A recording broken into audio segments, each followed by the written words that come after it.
सही बुखारी हदीस नंबर 440। सहल बिन साद रदियल्लाहु ताला अन्हु से रिवायत है कि रसूलुल्लाह सल्लल्लाहु अलैहि वसल्लम हज़रत फ़ातिमा रदियल्लाहु ताला अन्हा के घर तशरीफ़ लाए। देखा कि हज़रत अली रदियल्लाहु ताला अन्हु घर में मौजूद नहीं हैं।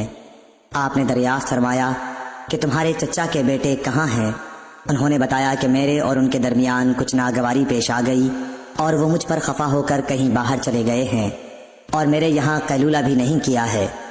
इसके बाद रसूलुल्लाह सल्लल्लाहु अलैहि वसल्लम ने एक शख्स से कहा कि अली रदियल्लाहु ताला अन्हु को तलाश करो कि वो कहाँ हैं। वो आए और बताया कि मस्जिद में सोए हुए हैं। फिर नबी करीम सल्लल्लाहु अलैहि वसल्लम तशरीफ़ लाए। हज़रत अली रदियल्लाहु ताला अन्हु लेटे हुए थे। चादर आपके पहलू से गिर गई थी और जिस्म पर मिट्टी लग गई थी। रसूलुल्लाह सल्लल्लाहु अलैहि वसल्लम जिस्म से धूल झाड़ रहे थे और फरमा रहे थे, उठो अबू तुराब उठो।